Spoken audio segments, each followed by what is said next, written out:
আর এই মুহূর্তে যে খবরের দিকে নজর রাখবো, এই মুহূর্তে ছবি দেখাচ্ছি আপনাদেরকে, এয়ারপোর্টের ছবি। ফিরল বাংলায় ইঞ্জিনিয়ারের দেহ, নিথর দেহ এই মুহূর্তে ফিরেছে পূর্ব মেদিনীপুরের ওই বাসিন্দার। কুয়েতে তিনি কাজ করতে গিয়েছিলেন এবং সেখানেই যে অগ্নিকাণ্ডের ঘটনা ঘটে, সেই অগ্নিকাণ্ডের ঘটনাতেই ভারতীয় হিসেবে তার মৃত্যু হয়। বাংলার শ্রমিকের দেহ ইতিমধ্যেই ফিরেছে এবং সেই ছবি এই মুহূর্তে আপনাদের সামনে। বিমানবন্দরে উপস্থিত ছিলেন সুজিত বসু এবং তার বাড়ির লোকেরাও উপস্থিত থাকেন। তার বাড়ির লোকের হাতেই দেহ তুলে দেওয়া হয়। কি বলেছেন এই ঘটনায় বাড়ির লোক, শুনুন।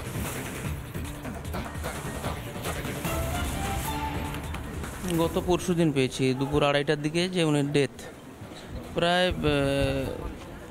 25-27 বছর মতন ওই কোম্পানিতে ছিলেন।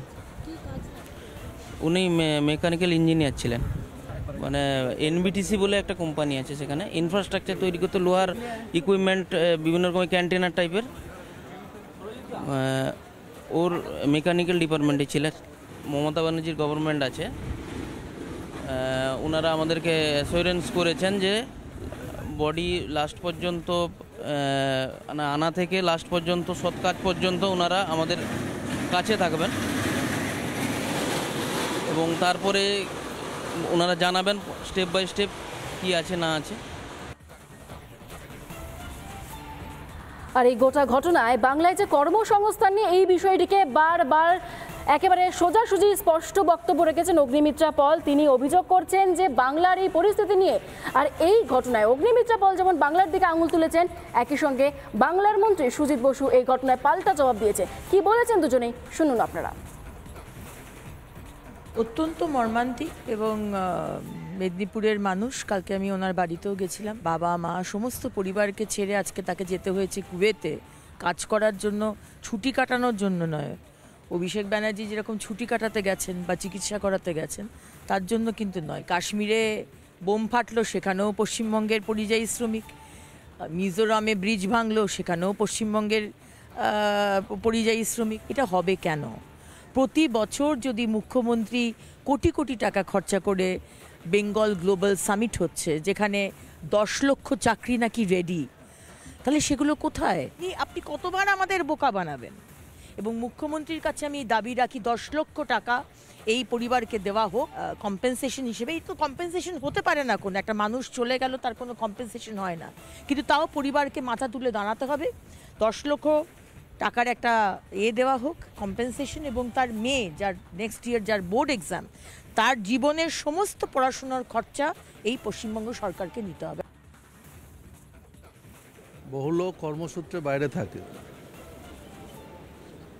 এই লোকটি 30 বছর আগে সে এখান থেকে গেছে। 30 বছর আগে তো আপনারা যেটা বলতে চাইছেন, আমাদের সরকার তো ছিল না এখানে। 30 বছর আগে যে লোকটি কাজে গেছে সেখানে আমাদের সরকার কোথায় ছিল? এসব কিছু আপনাদের আছে চ্যানেল যারা এইগুলোকে দেখায়, এটা ঠিক না আমি মনে করি। আমি যতদূর কাগজে পড়েছি, ইনি একটা ডিপ্লোমা ইঞ্জিনিয়ার ছিলেন, তিনি কাজের সূত্রে গেছিলেন। এখন অ্যাক্সিডেন্ট একটা ঘটেছে ওখানে, তার সঙ্গে এই যে পরিযায়ী শ্রমিকের কথা আপনি যেটা বলছেন, সেটা আমার মনে হয় একটা বেমানান আছে। অনেকে তো বাইরে যায় কাজে, ভালো অফার পেলে কাজে যায় না। উনি হয়তো সেই অফার পেয়েছিলেন, 30 বছর আগে উনি চলে গেছিলেন। এখন ঘটনাটা দুর্ঘটনা ঘটেছে, এটা খুবই দুঃখজনক ঘটনা আমাদের কাছে। আর এই মুহূর্তে যে খবরের দিকে নজর রাখবো, এই মুহূর্তে ছবি দেখাচ্ছি আপনাদেরকে, এয়ারপোর্টের ছবি। ফিরল বাংলায় ইঞ্জিনিয়ারের দেহ, নিথর দেহ এই মুহূর্তে ফিরেছে পূর্ব মেদিনীপুরের ওই বাসিন্দার। কুয়েতে তিনি কাজ করতে গিয়েছিলেন এবং সেখানেই যে অগ্নিকাণ্ডের ঘটনা ঘটে, সেই অগ্নিকাণ্ডের ঘটনাতেই ভারতীয় হিসেবে তার মৃত্যু হয়। বাংলার শ্রমিকের দেহ ইতিমধ্যেই ফিরেছে এবং সেই ছবি এই মুহূর্তে আপনাদের সামনে। বিমানবন্দরে উপস্থিত ছিলেন সুজিত বসু এবং তার বাড়ির লোকেরাও উপস্থিত থাকেন। তার বাড়ির লোকের হাতেই দেহ তুলে দেওয়া হয়। কি বলেছেন এই ঘটনায় বাড়ির লোক, শুনুন।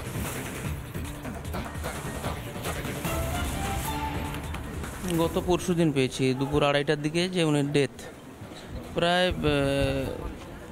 25-27 বছর মতন ওই কোম্পানিতে ছিলেন। উনি মেকানিক্যাল ইঞ্জিনিয়ার ছিলেন, মানে এনবিটিসি বলে একটা কোম্পানি আছে, সেখানে ইনফ্রাস্ট্রাকচার তৈরি করতে লোহার ইকুইপমেন্ট, বিভিন্ন রকমের কন্টেনার টাইপের। ওর মেকানিক্যাল ডিপার্টমেন্টে ছিলেন। মমতা ব্যানার্জির গভর্নমেন্ট আছে, ওনারা আমাদেরকে অ্যাসুরেন্স করেছেন যে বডি লাস্ট পর্যন্ত আনা থেকে লাস্ট পর্যন্ত সৎ কাজ পর্যন্ত ওনারা আমাদের কাছে থাকবেন এবং তারপরে ওনারা জানাবেন স্টেপ বাই স্টেপ কী আছে না আছে। আর এই গোটা ঘটনায় বাংলায় যে কর্মসংস্থান নিয়ে এই বিষয়টিকে বারবার একেবারে সোজাসুজি স্পষ্ট বক্তব্য রেখেছেন অগ্নিমিত্রা পল। তিনি অভিযোগ করছেন যে বাংলার এই পরিস্থিতি নিয়ে, আর এই ঘটনায় অগ্নিমিত্রা পল যেমন বাংলার দিকে আঙুল তুলেছেন, একই সঙ্গে বাংলার মন্ত্রী সুজিত বসু এই ঘটনায় পাল্টা জবাব দিয়েছে। কি বলেছেন দুজনেই শুনুন আপনারা। অত্যন্ত মর্মান্তিক এবং মেদিনীপুরের মানুষ, কালকে আমি ওনার বাড়িতেও গেছিলাম। বাবা মা সমস্ত পরিবারকে ছেড়ে আজকে তাকে যেতে হয়েছে কুয়েতে কাজ করার জন্য, ছুটি কাটানোর জন্য নয়। অভিষেক ব্যানার্জি যেরকম ছুটি কাটাতে গেছেন বা চিকিৎসা করাতে গেছেন তার জন্য কিন্তু নয়। কাশ্মীরে বোম ফাটলো, সেখানেও পশ্চিমবঙ্গের পরিযায়ী শ্রমিক।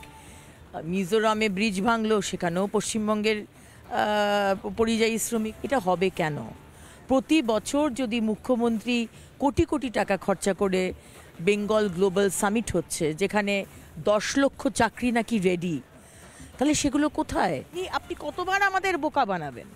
এবং মুখ্যমন্ত্রীর কাছে আমি দাবি রাখি 10 লক্ষ টাকা এই পরিবারকে দেওয়া হোক কম্পেনসেশন হিসেবে। এই তো কম্পেনসেশন হতে পারে না, কোনো একটা মানুষ চলে গেল তার কোনো কম্পেনসেশন হয় না, কিন্তু তাও পরিবারকে মাথা তুলে দাঁড়াতে হবে।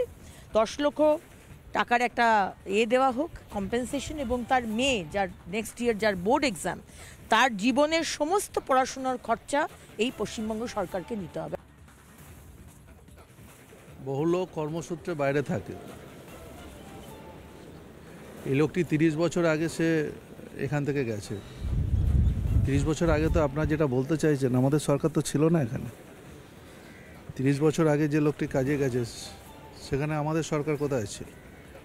এসব কিছু আপনাদের আছে চ্যানেল যারা এইগুলোকে দেখায়, এটা ঠিক না আমি মনে করি। আমি যতদূর কাগজে পড়েছি, ইনি একটা ডিপ্লোমা ইঞ্জিনিয়ার ছিলেন, তিনি কাজের সূত্রে গেছিলেন। এখন অ্যাক্সিডেন্ট একটা ঘটেছে ওখানে, তার সঙ্গে এই যে পরিযায়ী শ্রমিকের কথা আপনি যেটা বলছেন সেটা আমার মনে হয় একটা বেমানান আছে। অনেকে তো বাইরে যায় কাজে, ভালো অফার পেলে কাজে যায় না। উনি হয়তো সেই অফার পেয়েছিলেন, 30 বছর আগে উনি চলে গেছিলেন। এখন ঘটনাটা দুর্ঘটনা ঘটেছে, এটা খুবই দুঃখজনক ঘটনা আমাদের কাছে।